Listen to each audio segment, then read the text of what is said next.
Assalamualaikum warahmatullahi wabarakatuh. Saya Amila Uzlifa dari kelas PGSD 22C. Di sini saya akan menjelaskan mengenai penilaian asesmen sumatif atau bisa disebut juga dengan SAS, penilaian SAS, yaitu sumatif akhir semester. Di sini saya sudah memiliki contoh untuk kelas 1 dengan mata pelajaran Pendidikan Pancasila.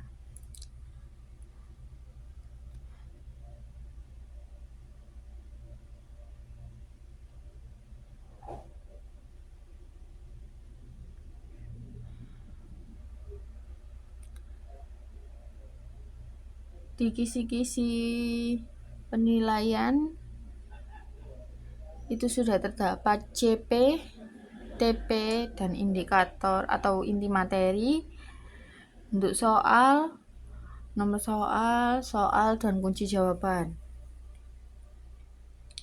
Jadi kita buat sesuai dengan CP,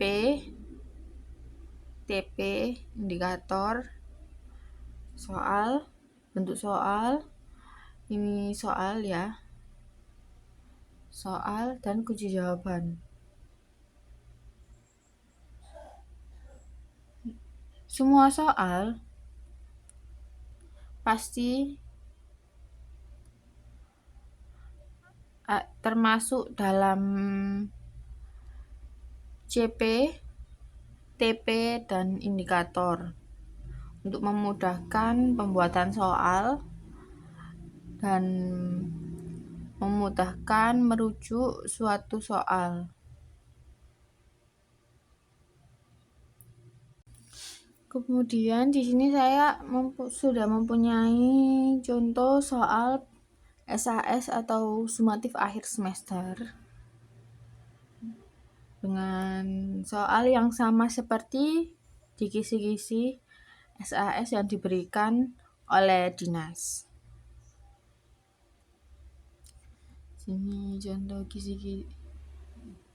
Di sini contoh soal. Seperti ini ada uraian, pilihan ganda, dan isian.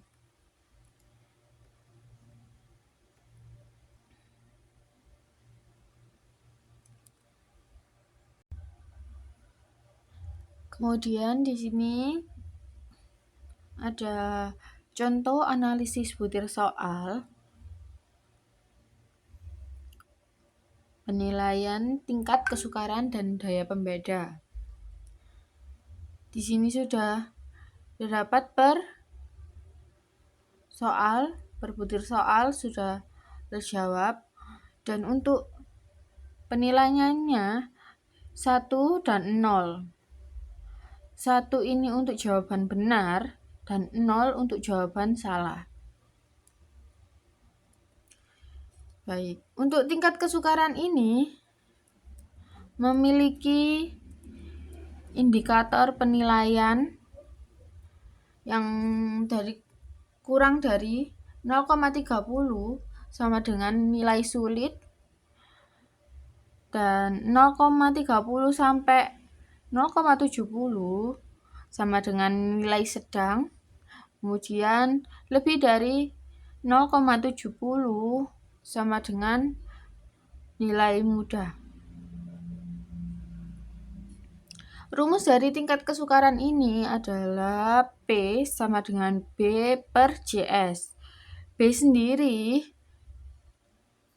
Pengertian B sendiri adalah skor maksimum dan JS adalah jumlah siswa.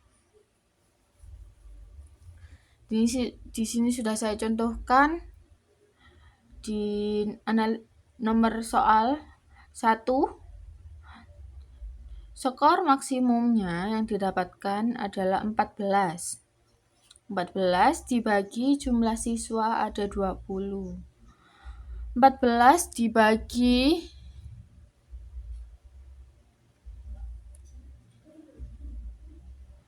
14 dibagi 20 jumlah siswa sama dengan 0,70. Dan indikator soal yang didapat adalah sedang. Contoh kedua, yakni soal nomor 3 yang mendapatkan 15 yang benar. Contoh di sini 15 per 20 jumlah siswa sama dengan 0,70. 0,70 tadi mendapat nilai yang mudah, lebih dari 70 ya. Mendapatkan nilai yang mudah. Kemudian saya akan menjelaskan tentang penilaian daya pembeda. Di sini saya juga sudah menyiapkan tabel daya pembeda. Nah, di sini sudah saya urutkan sesuai dengan skor penilaian. Karena ada 20, 10 di kelas atas dan 10 di kelas bawah.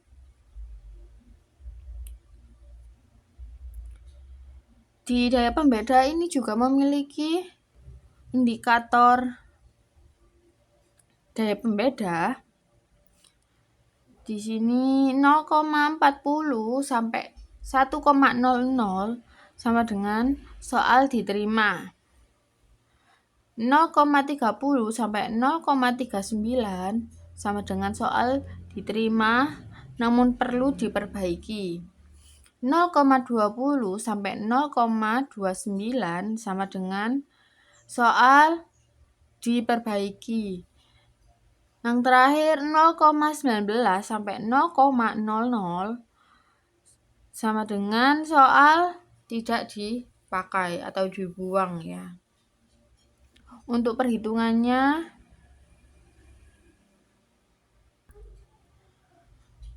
baik, untuk rumus daya pembeda sendiri memiliki rumus DP sama dengan 2 buka kurung BA diambil BB per N. Nah, BA sendiri itu sama dengan jumlah jawaban benar pada kelas atas. Dan BB ialah jumlah jawaban benar pada kelas bawah. Dan N adalah jumlah siswa. Kita contohkan langsung ya. Untuk di sini sudah ada menyesuaikan rumus 2 buka kurung 7 diambil 7. Nilai atas ini benar nilai atas dengan benar nilai bawah. Sini 7 diambil 7 kan habis, tinggal 2 per 20 atau dibagi 20 sama dengan 0,10. 0,10 ini termasuk nilai soal yang tidak dipakai atau dibuang. Kemudian kita analisis butir soal nomor 2. Di sini rumusnya masih sama, 2 buka kurung 8 min 5. 8 min 5 itu dari mana? Dari sini. Coba kita lihat lagi. Benar soal di kelas atas dan benar soal di kelas bawah. Lanjut. Per 20 jumlah siswa sama dengan 2 dikali 3 per 20 sama dengan 6 per 20 sama dengan 0,30. 0,30 sendiri itu termasuk indikator soal yang diterima namun diperbaiki.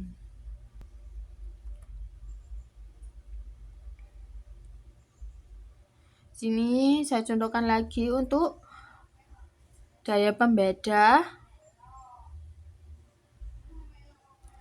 soal nomor 3. Ini contohnya masih sama. Ini nilai atas, jumlah benar atas dan jumlah benar bawah. Dihitung, ketemu hasil 0,50. 0,50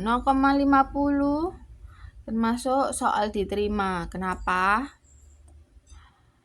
Nah, di sini sudah terdapat di atasnya 0,40 ya, kan tadi 0,50 soal diterima. Gitu. Kemudian di sini saya juga sudah mendapatkan contoh penilaian akhir untuk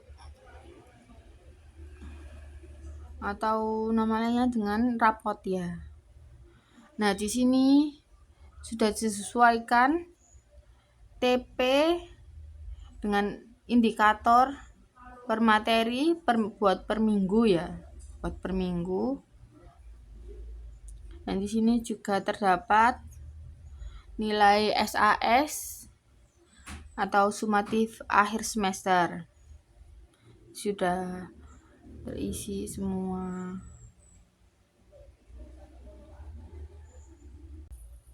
Kemudian di sini ada penilaian akhir, yaitu untuk melihat nilai rata-rata siswa.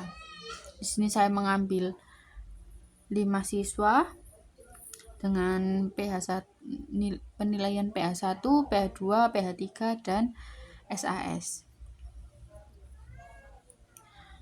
Di sini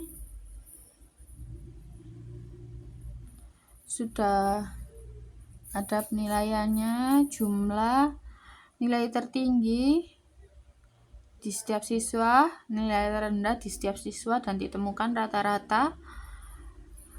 Nah, untuk keterangannya sendiri itu di sini 100 sampai 80 itu termasuk baik. 79 sampai 60 itu penilaian cukup. Dan 0 sampai 59 itu termasuk penilaian yang kurang.